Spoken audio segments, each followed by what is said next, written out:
Elle est devenue professeure d'université, brièvement à Genève, à Orsay, mais surtout à Strasbourg, à partir de 1987 jusqu'en 2014. Et elle a travaillé aussi à l'IRMA, l'Institut de recherche de mathématiques avancées.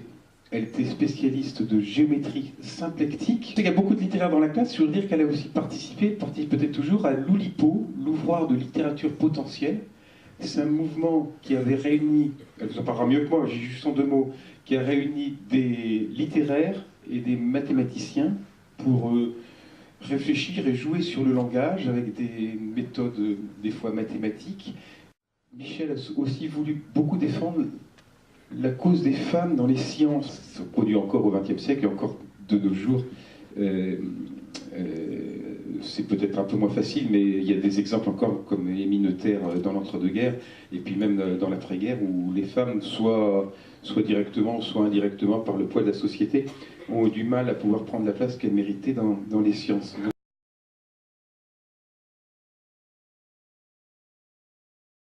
Vivait à Alger pendant la guerre d'Algérie.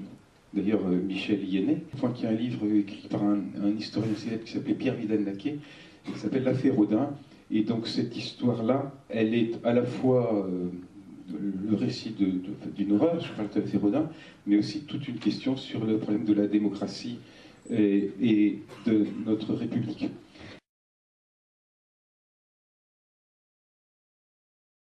Je lis un exemple. Dans l'actualité de février 1932, donc c'est quand il est né, je retiens la mort de Ferdinand Buisson, fondateur de la Ligue des droits de l'homme, une conférence mondiale sur le désarmement à Genève, dont il est facile aujourd'hui de dire qu'elle ne fut pas très efficace. Une conférence sur la paix en 1932, vous voyez bien que ça n'a pas eu une grande efficacité. Le dépôt du brevet pour l'invention du presse-purée, c'est un grand pas dans l'existence de l'humanité de pouvoir utiliser un presse-purée. Non, mais c'est quelque chose qui date de février 1932. Je trouvais ça vraiment touchant. Mais peut-être pas les Jeux Olympiques d'hiver qui se tinrent à Lake Placide. Les sports d'hiver dans les milieux et les pays où vivait sa famille ne devaient pas soulever beaucoup d'intérêt. Donc pour écrire ce livre, il y avait différents problèmes. Ce qu'il y avait eu dans la famille avant mon père, enfin bon, la généalogie, mes grands-parents, je les connaissais, mais ce qu'il y avait eu avant, tout ça. Et puis j'étais très surprise de voir qu'il y avait... En fait, je ne savais rien de cette famille.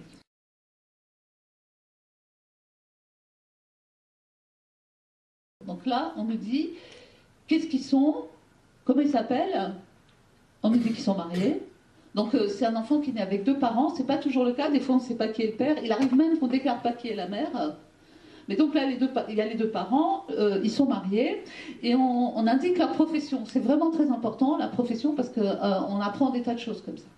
Bon, on ne lit pas en détail, donc c'est son acte de mariage. Elle s'est mariée à Lyon, le 27 février 1897. Donc j'ai dit qu'elle avait 17 ans, mais le jeune homme avait 25 ans.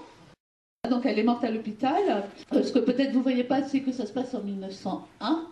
Et si vous comptez bien, ça veut dire qu'elle avait 21 ans. Et puis c'est tout.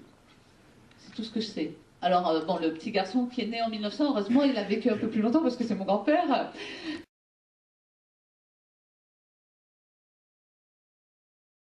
qui m'a appris, c'est une certaine idée de la beauté en mathématiques. Alors maintenant, je vais vous montrer des mathématiques. Alors, quand j'ai commencé à faire vraiment des mathématiques avec ma mère, enfin bon, j'en ai tout le temps fait, mais il y avait un truc que j'aimais beaucoup, qui était la géométrie, et à l'époque, on faisait de la géométrie avec des triangles. Il y a aussi les cercles hexascrits. Bon, voilà, donc on a 4 cercles comme ça. Ils viennent aussi des bissectrices, ceux-là. On a tout ça, on a ce que j'ai fait avant, on a tout ça, donc il y avait le cercle des 9 points, il y a tous ces cercles-là. Donc au début, j'ai utilisé les médianes et les hauteurs. Maintenant, j'utilise les bissectrices et on ne voit pas trop le rapport entre les deux. Alors ça, c'était le summum de ce à quoi on arrivait quand j'étais petite en classe de 4e ou en 3e. On faisait beaucoup plus de géométrie que vous aviez fait.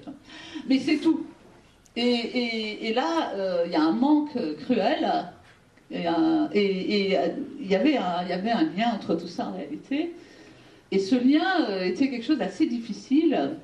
Voilà, c'est qu'en réalité, si je mets tout ensemble, donc le cercle de 9 points que j'ai mis tout à l'heure, le bleu là, eh ben, il est tangent à tous les autres. C'est fabuleux, hein. Bon, alors ça s'appelle... Ma mère me disait, mais alors tu verras, ça s'appelle le théorème de Feuerbach, et c'est vachement difficile à démontrer, bon, peu importe, hein. Mais moi, pour moi, c'était... J'avais, quand j'étais petite, une idée que le summum des mathématiques, c'était d'arriver à comprendre la démonstration de ce théorème qui dit que le petit cercle bleu, là, il est tangent aux 4 autres.